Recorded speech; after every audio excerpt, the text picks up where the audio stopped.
বিয়ে যারা করো নাই তারা তো একেবারে ওত পাইতে বসে রয়েছ। 20 লাখ টাকা দিয়ে ইটালি পাঠায় না দিলি নেবো না ওর মাইয়ে? খয়রাতের বিটা খয়রাতে। এই ভিক্ষুক, তুই শ্বশুরবাড়ির ভিক্ষাটা দিয়ে বিদেশ যাবি কে? ওই লিবিয়াতে যা সে নদীর মধ্যে ডুবে মরবি নি। ওই বিটা মাইয়ে জন্ম দিয়ে কি অন্যায় করছে যে তোর সাথে বিয়ে দিতে 20 লাখ টাকা লাগবে? ওই বিটা যদি মাইয়ে জন্ম না দিত তুই কোয়ান দিয়ে মুখ চুরি ঘুরি বেড়াতি? হ্যাঁ, তুই বিয়ের আগে বছরে 2-3 বার জুতোর বাড়ি খাইছিস, তা কি মনে আছে? কি জন্য খাইছে তা করছি না।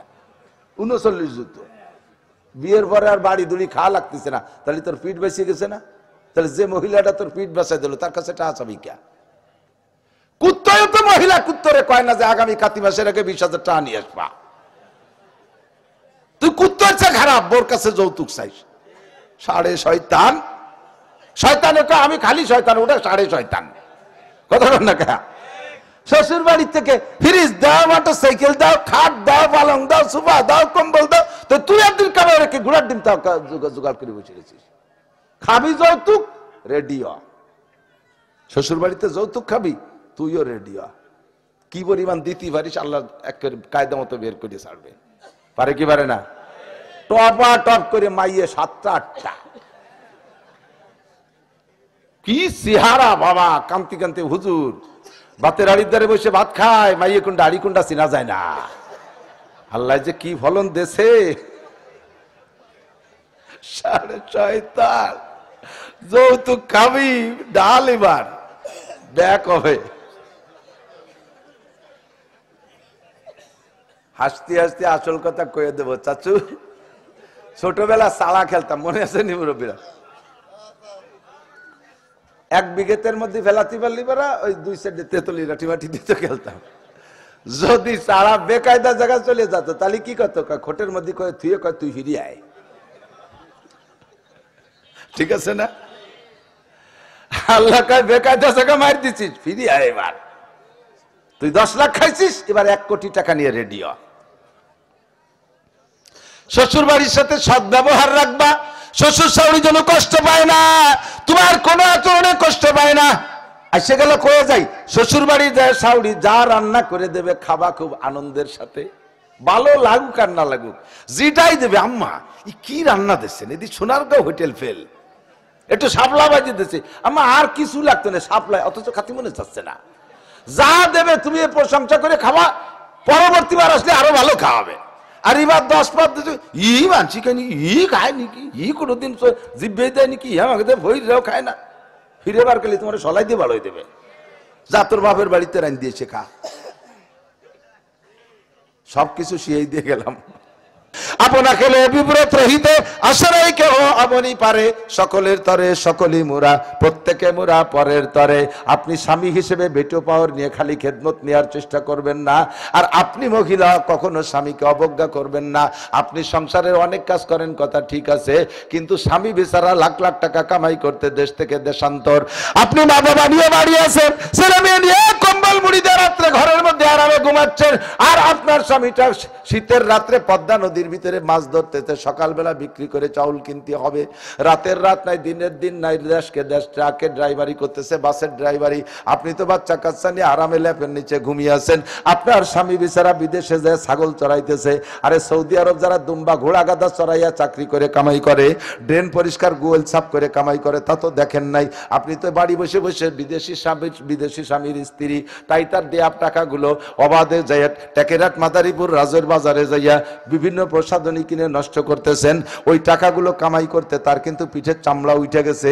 আপনি যদি সেই মায়ার নজরে তাকান, জীবনে স্বামীর সাথে বেয়াদবি করতে পারবেন না, ঠিক না? এই জন্য প্রত্যেকে দিকে খেয়াল রাখতে হবে। একটা বাংলায় প্রবাদ বলে, আপনাকে বিব্রত রহিতে আসে নাই কেহ আপনি পারে, সকলের তরে সকলে মুরা, প্রত্যেকে মুরা পরের তরে। ভালো করে মনে রাখবা, চলে আইসি মেলা দূর, গুড়ায় চলে যাই জায়গা মতো, যা পড়ছি তাই একটু করতে হবে না তো। আল্লাহু আকবার। আমার নবীর নবুয়তির উপরে আপনাদের আমাদের বিশ্বাস আছে না নাই? কোন দলিল লাগবে, প্রমাণ লাগবে? আমি সিদ্দিক নামও না, আমার নাম আবু বকর না, আমি ইয়াকিন রাখবো যদি নবীর জামানায় হইতাম তাহলে খাদিজার মতো, তাহলে আমি সিদ্দিক আকবর আবু বকরের মতো কোন দলিল ছাড়া, কোন প্রমাণ ছাড়া বলে ফেলতাম লা ইলাহা ইল্লাল্লাহ মুহাম্মাদুর রাসূলুল্লাহ। রাজি আছেন না? এই কলেমা পড়তে রাজি আছেন না? আর কলেমাটা এমন দামি কলেমা, যারাই পড়ছেন তামলা মা বাইনা সামাই ওয়াল আরদ, আসমান জমিনের মাঝখানে সব ফাঁকা জায়গা নেকিতে ভরে গেছে। আল্লাহু আকবার। নবী আলাইহিস সালাতু ওয়াস সালাম সাহাবায়ে কিরামদেরকে নিয়ে বসে আসরের পরে বয়ান করতেছে। গরম পানি আছে? আমার হলো জ্বর আর গলা ব্যথা হয়েছে ভীষণ, হাসি আসতেছে। করোনার বছর হলি পরে এতদিন লকডাউন দিয়ে দিত আমারে, আরে একই রকম যে গলার উপরে বাস ব্যথা, হাসি আসতেছে। নবী রাসূলের পরে যে রূহগুলোকে আল্লাহ তাআলা সবচেয়ে বেশি পছন্দ করেছে, ওই রূহগুলোকে আপনার সাহাবা বানাই আল্লাহ এই সময় পাঠাইছে। আপনি আসার আগে তারা বিভিন্ন জায়গায় ছিল, কাফের মুশরিক ইত্যাদি ছিল। আপনি আসার পর আল্লাহ তাআলা জায়গায় নিয়েছে। ওদের কলব, ওদের দিল, ওদের মন এত নরম, বেশি শক্ত কথা যদি ওদের বলেন তাহলে স্টক করে মরে যাবে। হরিণ, হরিণ দেখছেন না? হরিণ, হরিণ খুব দ্রুত প্রাণী, খুব চালু চঞ্চল এবং খুব আতঙ্কিত প্রাণী। ওর পেটের মধ্যে যদি গ্লুম করে ডাকি উঠছে গ্যাসে, ও মনে হয় যে বাঘের আওয়াজ শুনলাম নাকি, মুখস্থ একদিক দৌড়তে তালে তাই ভয়তে। এত সতর্ক আর হুঁশিয়ার প্রাণী, অথচ হার্ট খুব দুর্বল, একটু কিছু শুনলেই মরে যায়। আমি দেখছি আমাদের এক নেতার বাড়ি, নেতাকে নাম তো কওয়া যাবে না, এক নেতার বাড়ি গেছে বেড়াতে, যাইয়া দেখি ওনার ফার্মের ভিতরে 300 হরিণ। কথা বলা নিষেধ, হুজুর জোরে কথা বললি ওর মধ্যে 2-4 স্টক করে পড়ি মরে যাবে। এত হার্ট দুর্বল প্রাণী এই হরিণ, অথচ থাকে কাগের মধ্যে, বাঘের মধ্যে। কোন জায়গা থাকে? বাঘের মধ্যে। আল্লাহু আকবার। আল্লাহর খেলাই এরকম। তা আপনার সাহাবা এরা কাফের মুশরিকের মধ্যে আছে। আবু জাহেল, আবু লাহাব, উতবা, সাইবা, ওয়ালিদ ইবনে মুগিরা বিশ্ববিখ্যাত বদমাশদের মধ্যে আছে। এই মানুষগুলো হরিণের মতো হার্ট দুর্বল।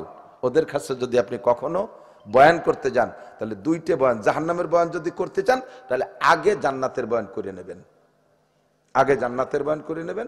নইলে প্রথম যদি খালি জাহান্নামের বয়ান করেন, ও জায়গায় মরে যাবে স্টক করে। বহুত প্রমাণ আছে, সাহাবা জাহান্নামের বয়ান শুনতে শুনতে শুনতে শুনতে অজ্ঞানে আর বাঁচেই নেই।